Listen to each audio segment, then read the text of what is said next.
calling all Clojure beginners. The Clouncil is a fun and friendly live call-in show for people starting off on their journey with Clojure to ask experienced Clojurians questions and work out problems together. Why do we do this?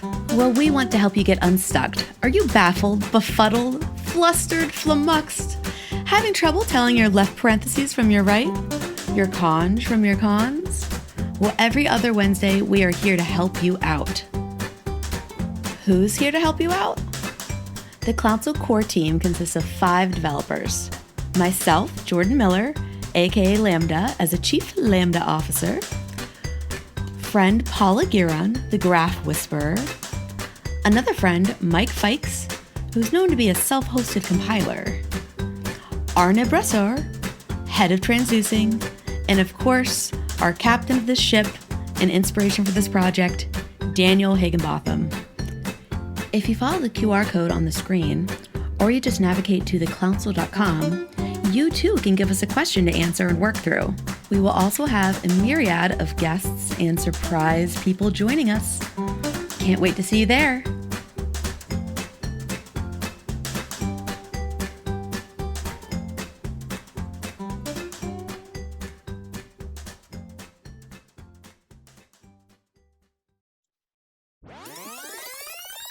Okay, welcome to the Clouncil, a call-in show for noobs, newbies, and novices on the path to becoming Clojure pros. We want to hear from you. Pass us your problems, throw us your code, and tell us what has you stumped or befuddled, and we'll be sure to sort it out. Can't tell your left parentheses from your right, your conj from your cons? Is a transducer something you would expect to find under your sink? Have no fear, we'll take you from a source to zip map, reducing the ecosystem to exactly the bits you need to know. I'm your host today, Clouncilor Mike.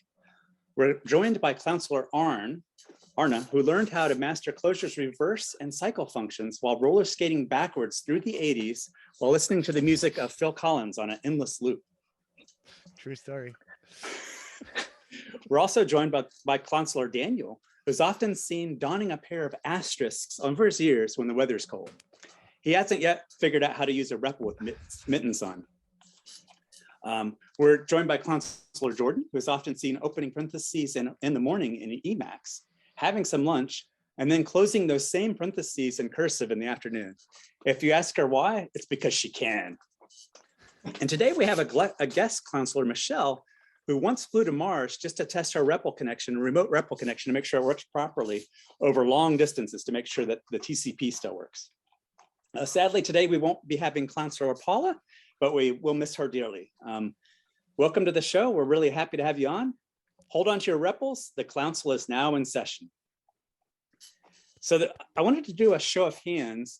When I first started learning things, when I first started learning Clojure, I remember you go through this phase where you don't know anything at all. And you constantly, whenever you write any bit of code, you're constantly looking up stuff. And then you hit this kind of like a transition where you're like, now you're not quite proficient, but you can at least write code without having to look up every last little thing. So how many of you are in that first camp where you're like, to write anything at all, you have to just like constantly consult the docs and whatnot, and you feel like you're struggling to just do anything? And I forget, in Zoom, you can do like a little reaction and do your hand up. I'm gonna do it just to, yeah, it works. What do we got here? We got, oh yeah, Mike and Michelle. So Michelle, you're still in that mode where you like look up everything. Yeah, Mike Nardell as well. Oh, sorry. Cool.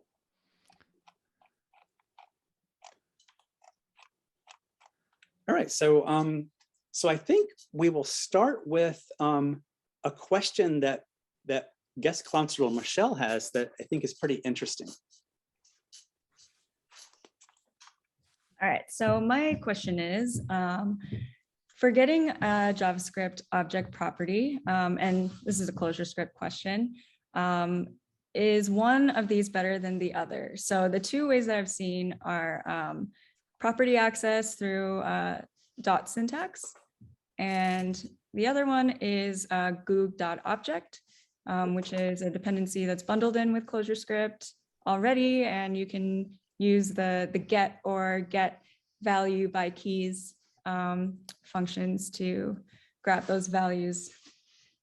And I have to thank my teammate Olive for this because they brought it up during a code review. I usually reach for goog.object just because it mirrors the get in ClojureScript, where you pass a map and the name of the property. So yeah, it's very ClojureScripty. And that's what I was used to doing at Vouch. But in my new job, the code base is almost entirely using property access. So your question is kind of like, what's up with that? Yeah, What's is property there, access? And what does this look like even? Yeah. Oh, Yeah, yes. yeah. What May is that? I What's that? share my screen and show what that even means? Yeah. Yeah, please. Yeah, take it away. Okay. Can you see it? Yes. Yes. Yes. Mhm. So I'm going to use a web-based ClojureScript REPL. It's clojurescript.io, and it makes doing REPL stuff very easy if you just need to, check something really quick or show someone anything. So in this case, I'll just quickly define a JavaScript object. Yeah. Okay.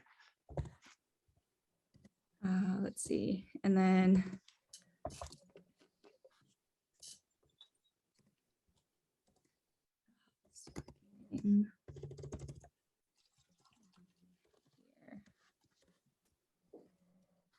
it's a throwback to Vouch. Missing a Looks like you might need a closing closing, screen code, yeah. Okay, so we got Okay, yeah. car. Okay. Just double check everything is JavaScript. Yes. Okay, so when I say property access or dot syntax, I mean this, a dot dash. Oops, I forgot to specify Yeah. the Which property? property. Yeah. And so that'll return that value and do the same with model. And then I can go in a step deeper to, I want the name out of the model.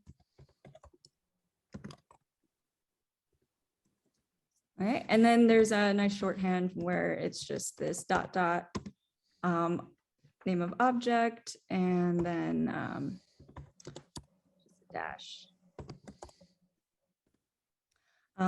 So that's property access. And then the other way in question is using goog.object. And this is like that get function I was talking about, where you just pass it car and then model.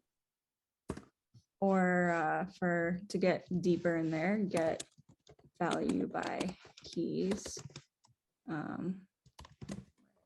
can also pass it name. Okay, So yeah. yeah. I can So turn this do off. we have any thoughts on this stuff? Oops. One thought I had was that I think you could compare this to Clojure as well.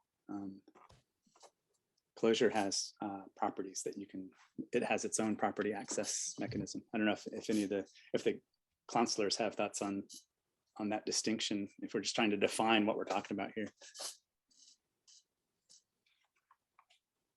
So in Clojure, you can basically access properties on Java objects, right? Mm-hmm. Yeah.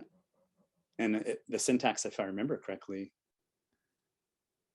you can have a choice there, right? You can do this dot dash thingy for compatibility with ClojureScript, or you could just do dot. So anyway, I don't want to derail, but that's kind of like if you're just trying to define what this is, you're talking about an object. And in any of these hosted languages, I guess you could have a JavaScript object or a Java object, but in JavaScript, you have to use the dot dash. Yeah. But I also think it comes up here because like JavaScript objects are conceptually much more like maps than Java objects are. Very much. So I think also what Michelle was saying earlier, right? It feels a lot like just getting a key from a map, because a JavaScript object in many ways is just kind of like a map. You can stick, arbitrary things in there. So I remember when you first asked this question, Michelle, I think my response, which was useless looking back, was I would just go, there are so many ways to do that. I didn't know there was a difference in the ways that, there was rhyme or reason. And I always just did whatever the code base did just to like reduce friction on a team. And so I think that, what is the difference? You had a preference, the code base you were in had a preference. You started to scratch the surface to answer this question, and what did you find? So luckily, I still have limited access to the Vouch Discord, and there's a Clojure channel in there. And so I dropped that question in there while then proceeding down a Google hole, trying to learn more about that. And should I just give the answer? Yeah, take us on this journey. Yeah. With So you. tell us, like, does it actually matter, or are they the same? Can you use, which it's just a matter? Is it just a matter of taste, or does it actually make a difference? Yes. Yeah. So the concise TLDR is that it does matter. Property access is okay for data that you write in yourself in ClojureScript, or libraries that are part of your build and seen by the compiler. Otherwise, for any external data from non-source level APIs, you need to use goog.object, and that's because of advanced compilation. So when you make production builds, you want to advance compile, and in that process, your strings are renamed, and JavaScript property keys are strings, and so any reference to it in your code will just break.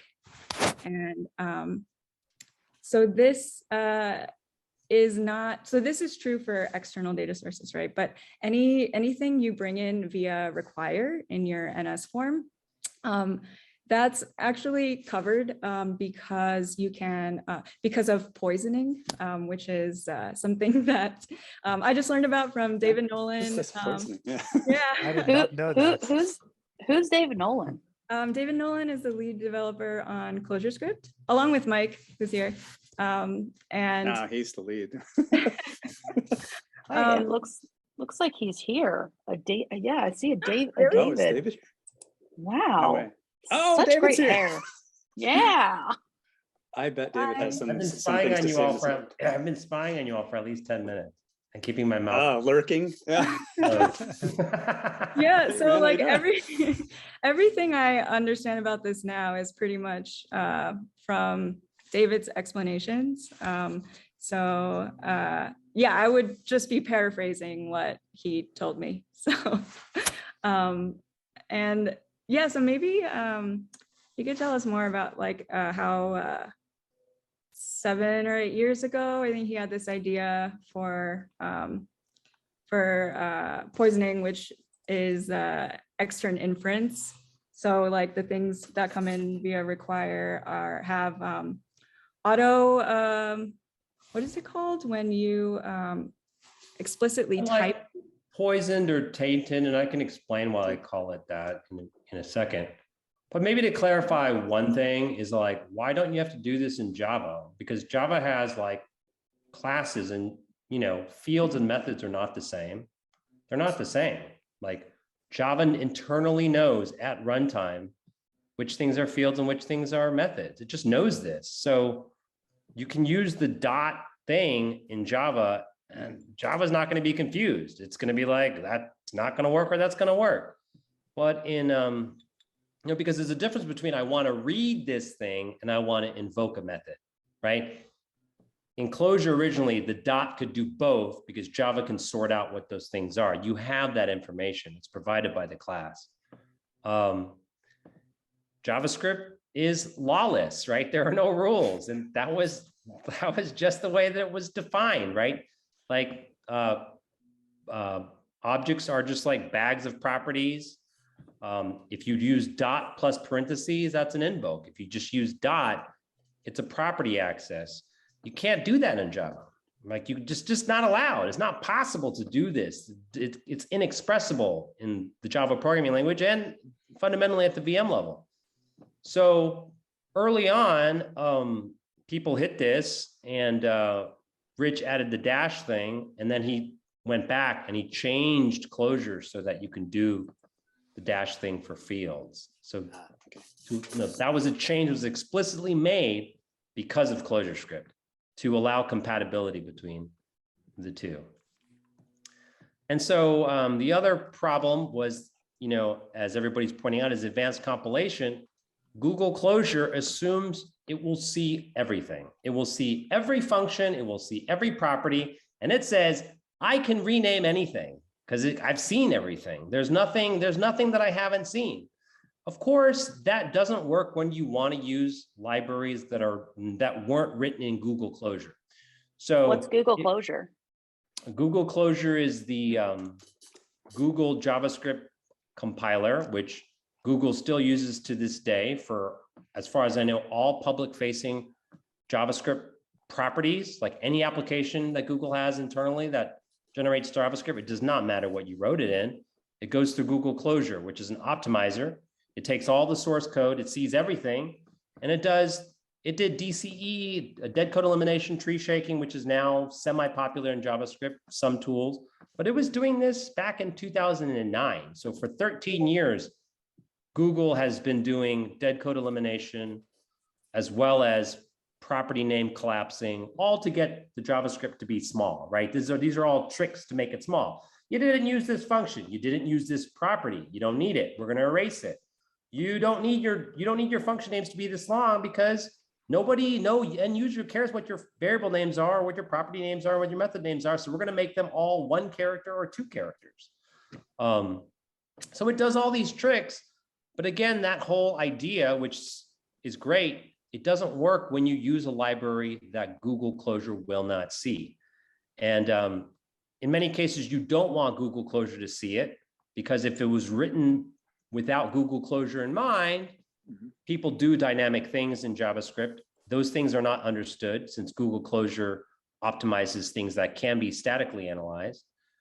So the game doesn't work. And say you write some code that takes a bunch of strings and then magically makes a JavaScript object at runtime by reading some endpoint. Well, how can a compiler that statically needs to figure these things out know what random set of keys are going to be in that object? It cannot know. It's not possible. Many JavaScript libraries are actually written in that way, right? That's how JavaScript like Lodash and jQuery, they would take string sets and construct these things in a completely dynamic manner. They would construct all the field names of their API, and you cannot analyze that. It's just too hard. So what Google did was Google said, okay, we don't really have that problem internally because we write everything ourselves, but we do want people to use our tool. So what we'll do is we'll create this thing called externing. So when there is some third-party library that you want to use that does something weird that can't be analyzed and that won't make it through the Google Clojure compiler, you can provide all the property and function names that your library uses. And then when you do the build, Google Clojure will check to say, oh, that property name is in this externs. I don't know what this is, but I better not touch it because it's been declared in the externs file. So you would think that would solve the problem. This seems like, oh, everybody's happy. But what happens is that you make mistakes, you run an advanced compile build, you use a third-party library, and your program crashes at runtime. I mean, that was like the first, I don't know, 6 years of ClojureScript was, it works great. And then I advanced compile, nothing works. I don't know why. And it's all obfuscated at that point. You Yeah, can't tell what the hell's what. Yeah. For years, you would hear people, they would be like megabytes of JavaScript, generated JavaScript, because they couldn't figure out how to use advanced compilation. So that was like, I was like, that's really kind of, I mean, it's kind of ruining the whole story, right? We spent so much time investing in Google Clojure, but even, you know, experienced developers have a hard time using it and producing good builds. So I think it was 2015 or 2014, I can't remember the year. I had this idea, which is yet another tangent, unfortunately, because this feature is not that simple, is that Clojure has something called type hinting. Maybe I'll let somebody else talk because I've been blabbering. Can somebody explain how type hinting works in Clojure and why you want to use it? Oh yeah. It sounds unrelated, but we'll see how it's related. So Okay. somebody else can take a turn at Who explaining. in why the you might type counselors or hinting. any of the Yes, guests maybe? I'm happy. Any? Arne? Yeah, go ahead. Yeah. Yeah, so Clojure, when you call a method on a Java object, or you want to access a property on a Java object, Clojure needs to generate Java bytecode to do that. But on the Java bytecode level, it needs to know which class you're calling that on, because that's how Java works. Like methods are specific to an object, which is specific to a class. Now Clojure has a trick around this, where if it doesn't know what the class is, it'll emit some code that actually, like, while it's running, will figure out the class and then, you know, like do all that stuff dynamically. This is called the reflector. But that's actually quite expensive. So that's why we type hint in Clojure, to avoid having to do this runtime reflection. As a matter of fact, you can add a little earmuffed thing that tells you to warn if reflection is going on, just because you can mistakenly have this happen and not know, and your code will be like mysteriously slow. It's something you can ignore for a long time, but once you start doing like performance critical code that also does interrupt, that calls into Java code, this is the first thing you need to check. So David, does that help you with your explanation? So it does, but so that's exactly what typing is for. This sounds like we're like in the weeds, and this can't possibly be related to what we're gonna talk about, but it is related. Can anybody explain how type hint information is propagated? There's a way to propagate it. Do people know how that works? Because they might not, but I think if you've done some performance critical code, you might know how type hints are propagated. It's in the chat. Dan Sutton is saying tag in meta? Question mark. So you can start with tag. So once you've type hinted something, what happens? Something nice happens. Once you've type hinted the first thing, something nice happens. Exactly. Clojure knows the return values, the types of the return values, and so it can sort of, like, if you have a, say a let with 5 different calls, but each thing calls a method on the previous thing, you only need to type hint the first one, because it knows the return value of each of them. Yeah. The compiler is pretty clever. Yeah. So this is really important. So a lot of people don't know that. People don't realize that once you do the first type hint, then Clojure can figure out the returns. Then you don't need to type in the next thing. And actually, you often just have to type hint just at the argument, the very top, like the parameters to a function, or one let binding, and you're done. All the warnings will go away. All the performance problem goes away. So this is a kind of simplistic type inference, right? It is. It's a form of type inference, a form of type propagation. I mean, I'll just share real quick that I didn't know that. Like, my kind of philosophy was, it's like, more type hints, the better. Can't go wrong with too many type hints.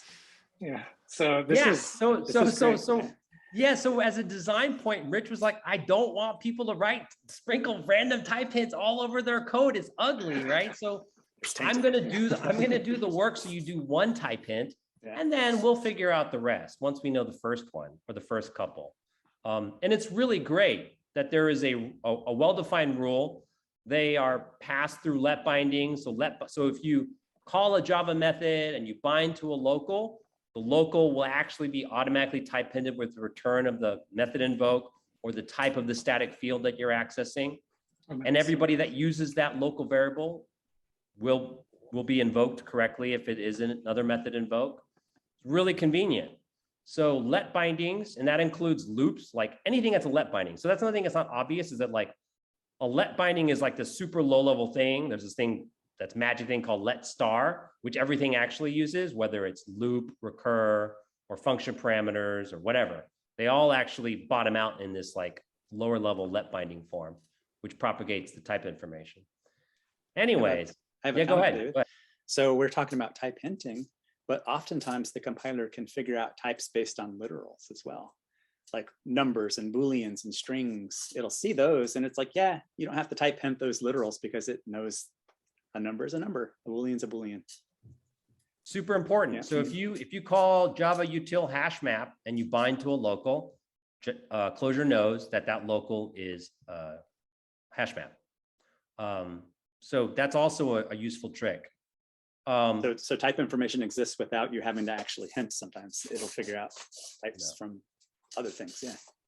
And then finally, this is due to something I did, which was I implemented this type inference inside the ClojureScript compiler to match Clojure. But actually, Mike Fikes took it to the next level. He actually automatically infers the return types for ClojureScript functions. So he did a thing that Clojure does not do, which is that the returns are known. So there's a real big problem with trying to figure out the things you take, but actually it's safe to infer the returns.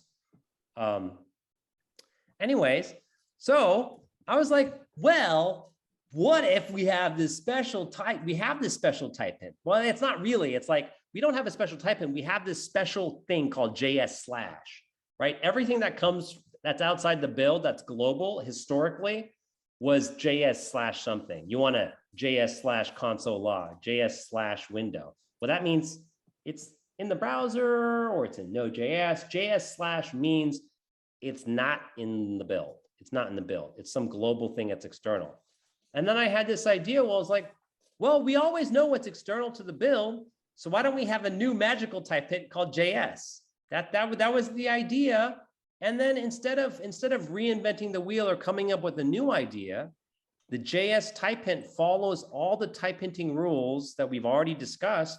But what it does, instead of like making your code faster, we use it to be like, uh-oh, you want to access a property. Well, we got to make an extern for you. You want to invoke a method. Uh-oh, we better generate a method extern for you.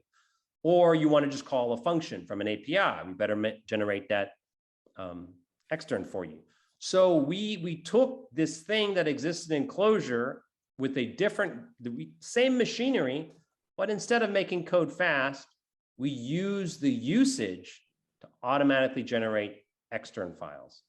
So when you import something from Node.js, when you import something from Node modules, we automatically assume that every single thing in there is type hinted JS.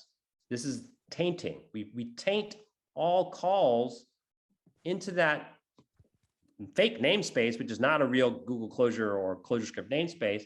And we say everything that's in that thing returns JS hints, right?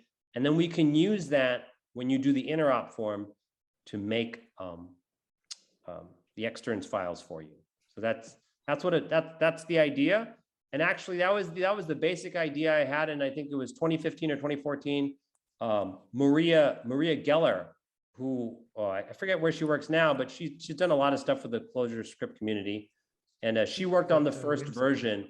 And it took a few years of bug reports, and also Shadow reported some things, Shadow CLJS, which some people use. And together as a community, it's been improved. It's pretty good. There's like the bug reports still come, but they're much more infrequent. And for example, we use it at Vouch, and actually we use so many libraries from Node modules, and we don't actually, I don't think we have any type hints. I checked, we don't have any type hints. So the externs inference figures out all the usages that we have internally for these third-party libraries that Google Clojure never sees. So that was a really long-winded explanation, but hopefully that dispelled some magic. So I have a question. Are there any individuals in our audience who might have questions surrounding this stuff? I mean, this is a quick whirlwind tour of how this stuff works. Yeah, we went already on some pretty advanced stuff. I understood a lot of it. I was wondering if anyone else like got off the tracks and are wondering anything specific about that. So if you have a question. I heard advanced Now's compilation. your I'm like, chance, wait a yeah. minute. This is for beginners. I don't think we do advanced. We do beginner compilation here. That's a good one. Yeah. But one last thing, just to reiterate the point about why we did this, is that actually by doing this, it's actually easier to use ClojureScript to make advanced builds than it is to use Google Clojure. Right? Google Clojure never fixed this problem. They never fixed this problem. If you're going to use third-party libraries with Google Clojure directly from JavaScript, you are still living in like 2015. You're still living in the past. So really, it's only ClojureScript that integrates with Google Clojure that does this extremely tedious task automatically. Wow. I see that Mike has his hand up.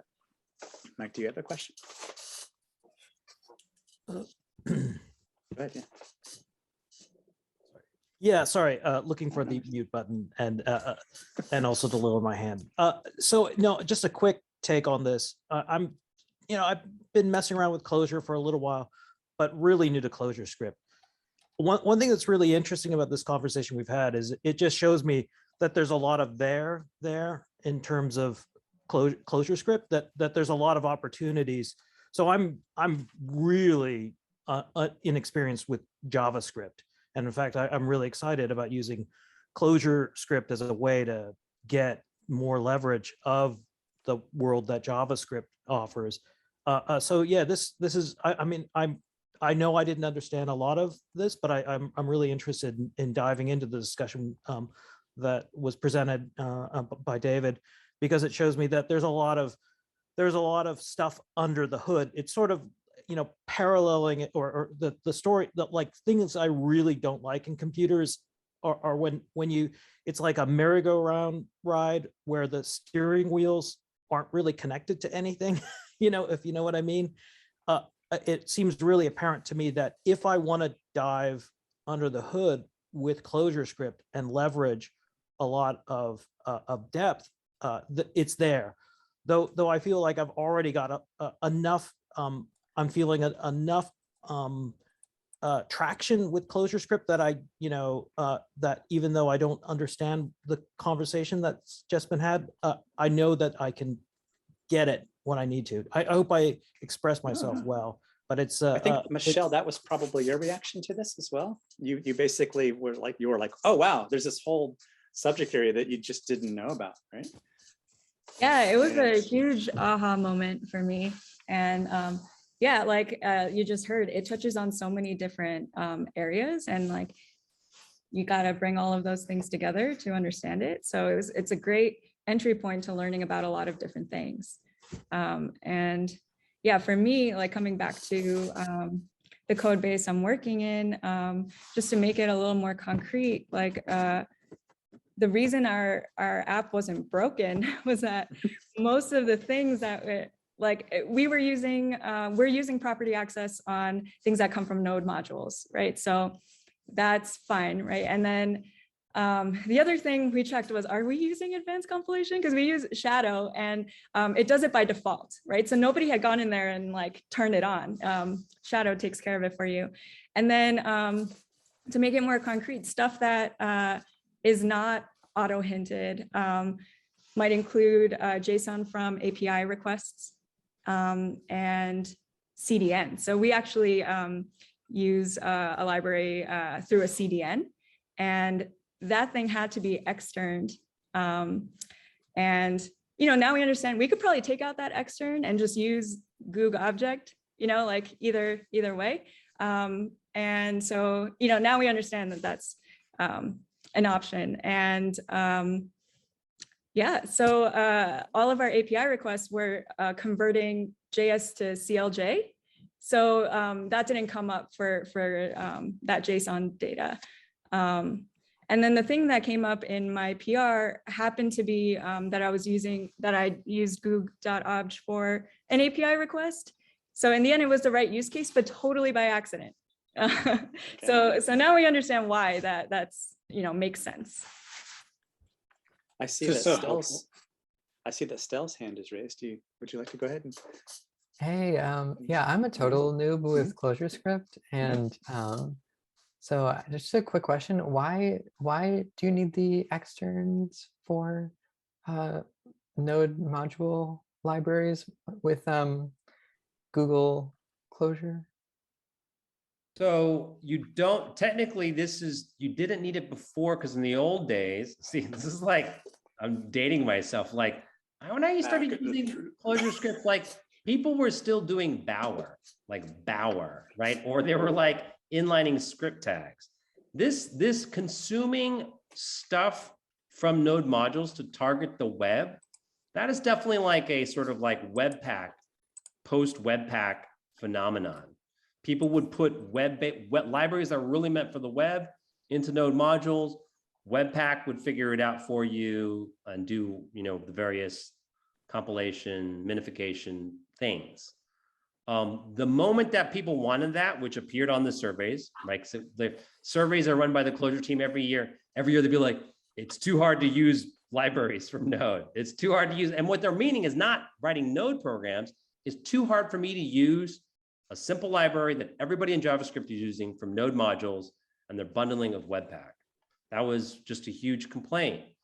But again, the problem is the moment that you want to use something from node modules and you want to use advanced compilation, Google Clojure is not going to see that stuff because that stuff can't make it through Google Clojure.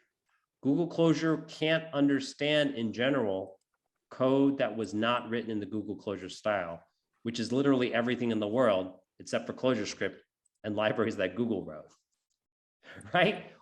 That's JavaScript. That's everything else except for ClojureScript and stuff that Google wrote. So for those things, we have to generate externs because we know they can't survive advanced compilation. They'll just break.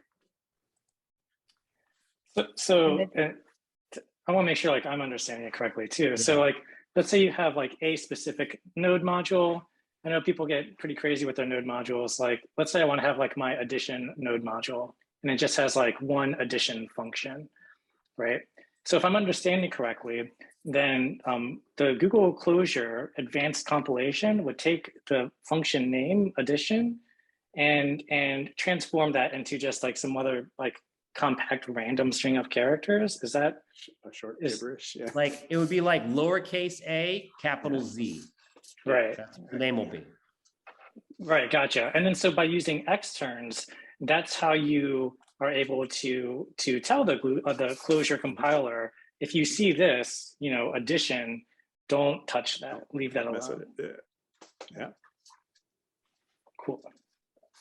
When to explain it, there's a great explanation. If in your ClojureScript you write foo/addition, you're using the library foo and it has this function called addition, you go foo/addition. ClojureScript will generate code that says foo.addition. Google Clojure will be like, hey, I'm going to call it f.az. But there's no f, there's no .az. I mean, game over. Your program's just going to crash. So by saying foo.addition is a thing, please do not change it when I write that. Your program gets to run and you get to be happy. Yeah, and so to round it up, basically what you've been explaining is that nowadays, if in ClojureScript, if that foo is coming from, some JS/ call or something that you've time hinted with, !JS, ClojureScript's going to know. It's going to tell Google Clojure, well, actually, that foo thing that's not one of ours. Don't rename that addition. Not everybody knows their watch table. But more importantly, right? Yeah, for sure. Is that you don't have to do that, right? So that's what Michelle's trying to say is that they were like shocked. Oh my gosh, we've been using advanced compilation the whole time. We've been using random libraries. What? How is this working at all?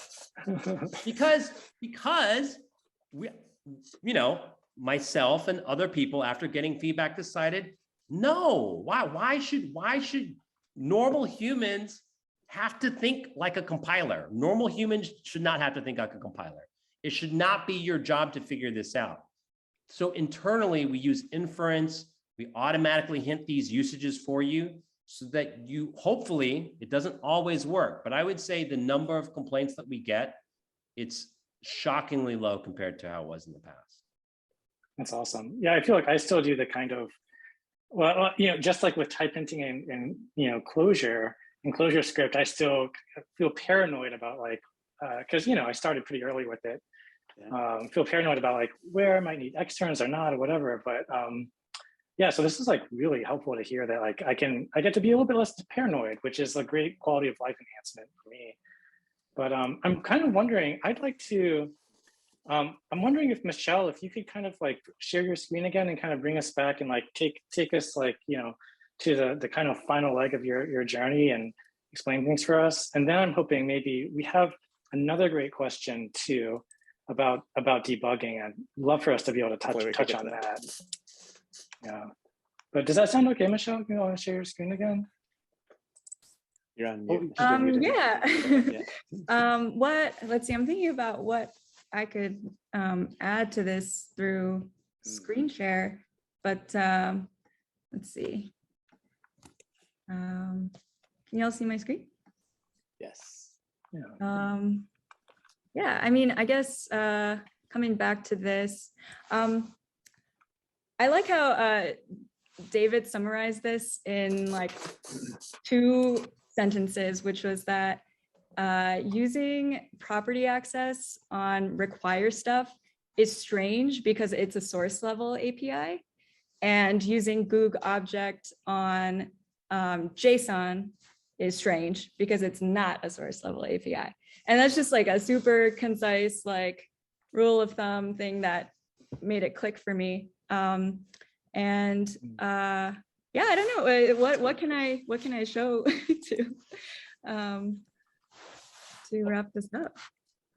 I guess I was hoping like for like a summary of like, okay, you had this question, do we use property access or do we use Goog object, and like here's where we landed, and or maybe that's redundant. No, yeah, I think you know, like it all boils down to those 2 rules of thumb. And in the case of Goog object, you know, you do have to require it into your namespace as well, even though it's bundled into ClojureScript. I'm not exactly sure why that's the case, so maybe somebody else can talk about that. But yeah, like for JSON, things that come through an external CDN, those are like the 2 big examples that I've seen. Definitely want to use that Goog.object. When you're dealing with data, yeah. Yeah, sorry I didn't have anything to share from my screen, but yeah, I hope that does that kind of wrap it up in a way that makes sense. Yeah, I think so. Thanks so much. Okay. For sharing the question and like how you kind of went about it, and thanks also David, like for this amazing explanation, like walk through the internals. Yeah. Okay, so normally we would have like a mid show question, but we could do this really quickly because we're like 3/4 of the way through.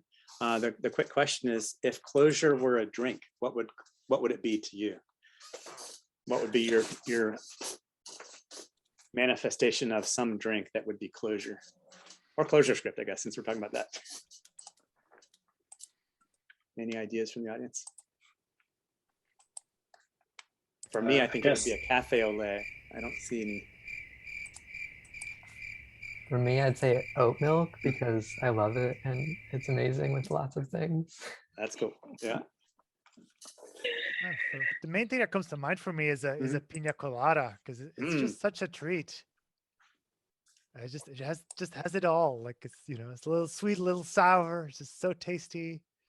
Yeah. I think as an Emacs user, I have to say cider. Ah, dang. Makes a lot of sense. I think what comes to mind to me is as we're talking about all these like internal things, like when you get a beer at a brewery, somebody hands you a beer and you're like, yum. But in the back, there's like this whole process of like, if it's an ale or a lager, bottom feeding versus top feeding, you know, there's this whole process. And so it's kind of reminds me of that a lot. And there's so many different flavors you can use it in. Yeah, that's kind of a lame answer, but All right, so the question we wanted to get to, I believe, was asked by Sebastian, and I don't see him on. I want to add one thing to the last discussion. Oh yeah.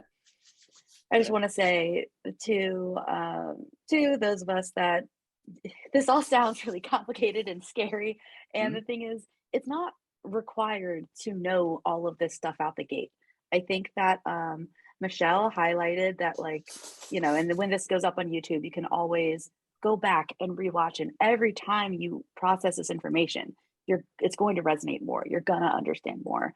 And you know, just understand that the answer to the question is that there is a rhyme and reason of how to get data from JavaScript, and you know, it was stated and shown in the example.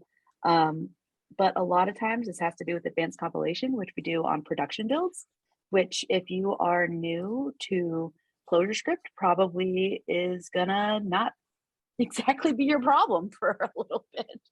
So I know this all sounds super complicated, but it's not, you know, it is. It is, but you don't need to worry about that. Don't be stressed out. That's a good point. Like, oh my gosh, I have to understand every single grain that was used to make this beer. No, just enjoy the beer. Like, we made the beer for you. You know, David, oh, I didn't.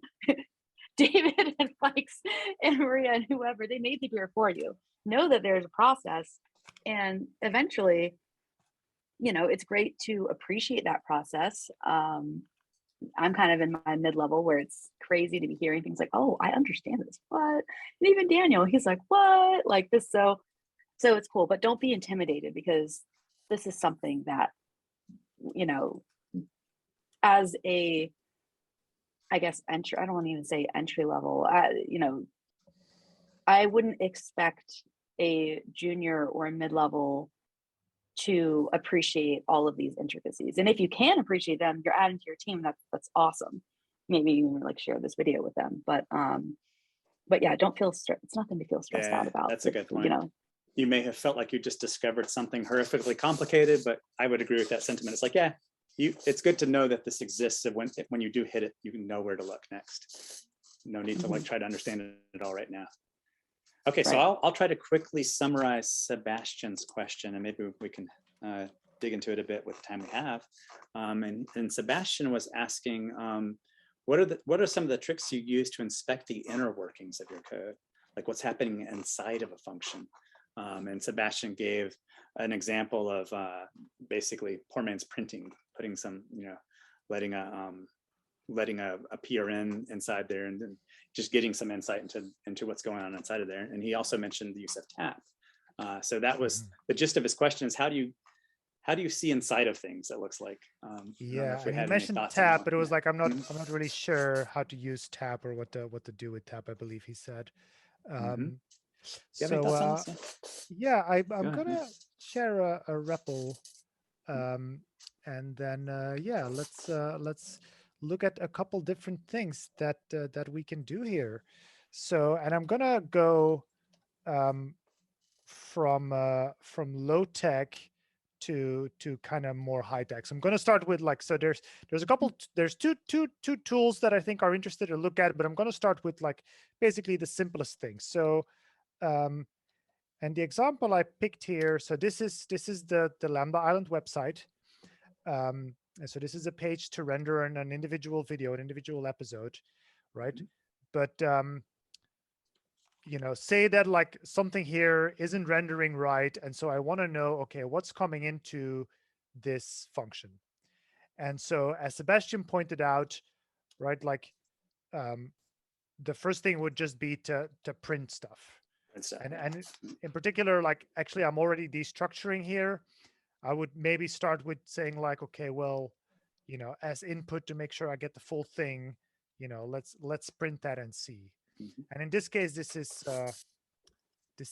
backend code because we just render on the server.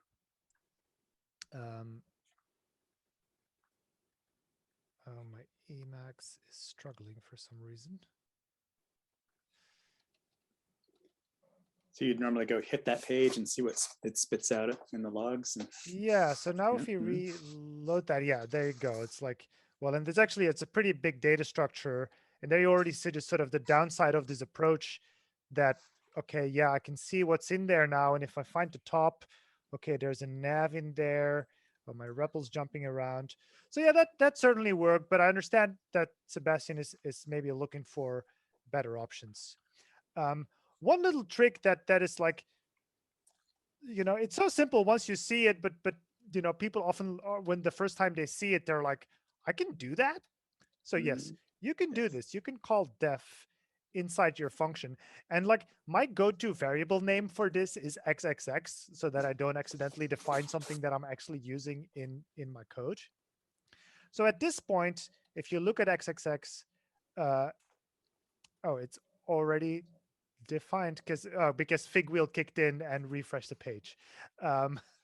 So the first time you call this,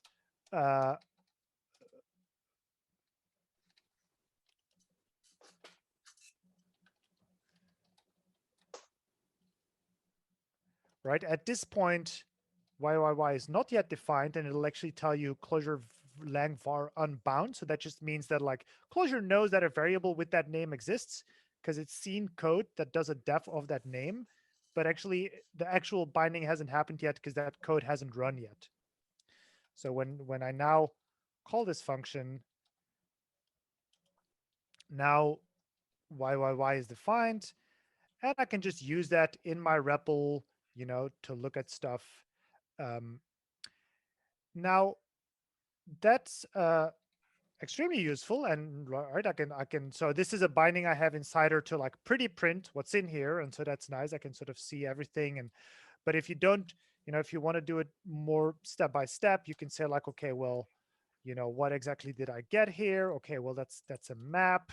What are the keys of that map? And so that I sometimes do that too. Just kind of piecemeal drill into that thing. Okay, seems to have a video in there, right? Okay, well that's a map, right? So yeah, just the def. Really simple, really useful. Another kind of lo-fi trick that works when it's like a hiccup component like this. So if you're doing, in our case, we're doing hiccup on the back end, but you might be doing reagent, reframe, something like that, is, just like stick a pre-tag so that the browser knows like not to mess with the formatting, and then print whatever data you want to look at in there. Now, a regular PR string is, going to like create this horrendously long thing. And there's no pprint to string, but you can work around that by using without string. So this is a little trick combining these two, Clojure pprint, and then without string. And so this is actually like, I'll do this when I'm working on some front end stuff, so I can always kind of see what data is coming into that component. And then when I'm done with it, I take it out. But like while you're working on stuff, this is actually a really nice little hack. Okay, so that's the lo-fi stuff. Slightly more high fidelity is Portal. And Portal is a library. Actually, I have it open here. So DJ Blue released this and has been working on this very hard, over 1,000 commits. And it's an excellent tool, works both in Clojure and ClojureScript. And so you do need to make sure it's available, which means adding it somewhere in your deps Eden. Like I typically have this def alias where I put tooling like this. And then you can require it. So you say, okay, require Portal and open Portal. And so this is on my other screen now. Let me move that over here. So this is now the Portal window that just popped open when I called this function. And then there's one more step. So Clojure has a function called add tap. And we need to add a tap to Portal, basically saying any value that we tap, send that over to Portal. So I'll do this. And now when we do that, when we call tap, so that's a built-in since one of the recent versions, And it's specifically meant for tooling to integrate with Clojure and allow this kind of introspection.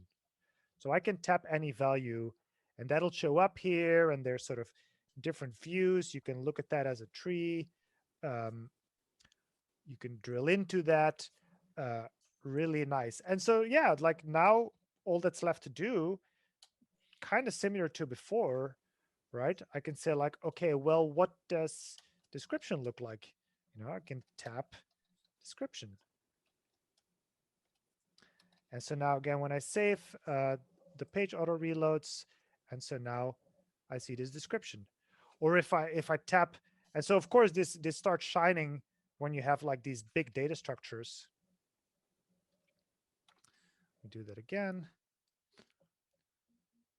So see all the keys, everything that's in there. And then like, for instance, this video, it just shows like this is a map with 9 elements and I can drill into that, right? So that's super sweet. And it has some other stuff. You can actually like pull those values back into your REPL. Gets a little bit more advanced. You can look at the portal README to learn about that stuff. Okay, we're almost at time. I want to mention one more library, which is scope capture, because you know this is all really great, but you know, like what if there's like this specific form, you know, like let's say I want to just like see what happens if I evaluate this thing. Okay, in this case, all those locals somehow are defined because name is also a function. But maybe here, if I try to evaluate this, right? Clojure's like, well, video doesn't exist. I can't just evaluate like this one form in this function. Isolated, yeah. So that's where scope capture comes in. So similarly, you need to have it in your dependencies. You need to require it. And now what you can say is scope capture spy on, and I'm actually going to call it here inside the let, and you'll see immediately why. So I call this, I say scope capture spy. And now when I look at my REPL, it printed this at execution point 1 of code site -2 saved scope with locals. So, okay, that's fine. Now when this code runs, here, let's refresh that page. It says spy, and you see this vector with 2 numbers, spy2 -2. And so this you can use in scope capture let sc or def sc. And they basically do what they say, like let sc is like a let. Basically any local variable that existed there, I can now, you know, access inside this block. Oh, that's magical. Yeah. It really is cool. But what's even more fun is that you just say def sc, and now it's basically defined globals in this namespace for all those things, which means that anything in my function here now, I can just evaluate and see what's up.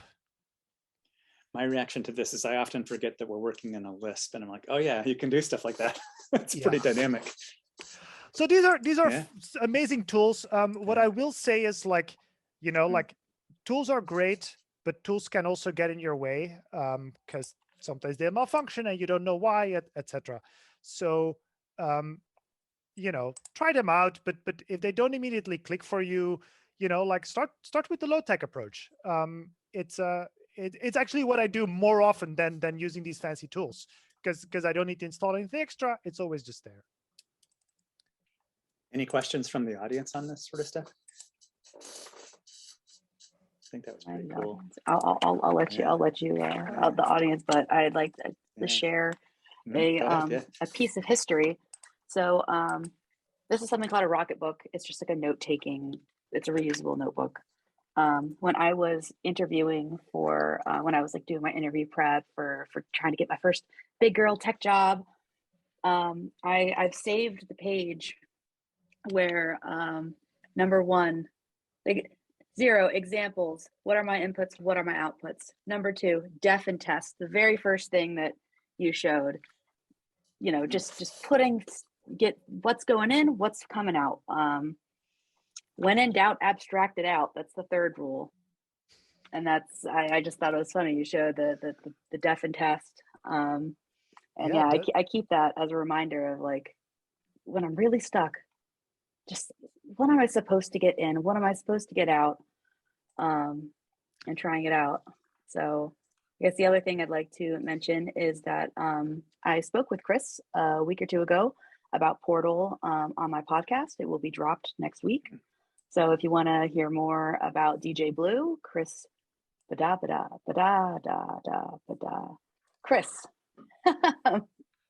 then that'll be coming out on my podcast, Lost in Lambdas, whenever I edit it shortly this week. Cool. All right, I think we'll wrap things up and we'll do our picks for this round. How about Jordan? Why don't you start with what is your pick for this week? My pick is, you see all my yoga stuff behind me. This is a foam roller. It's amazing. You roll on your back on it and you massage yourself. And this is like a big physical therapy one. It's really great. Really great. I keep it by my desk and I just hop up in between and, crack my back.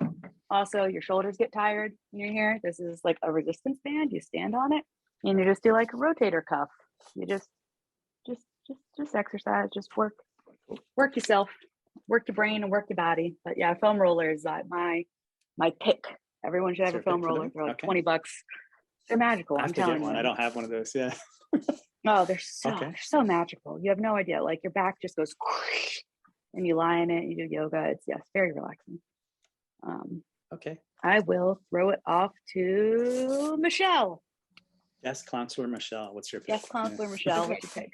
So for anyone who wants to get deeper into ClojureScript or just learn syntax, really, there's something called ClojureScriptCones.com, KOANS. And I mean, it's like really beginner level, just like walking through syntax, but it gets more and more advanced. And I like it because it's just a very Zen journey through the language. It's designed in a way, like I don't see many things designed so well.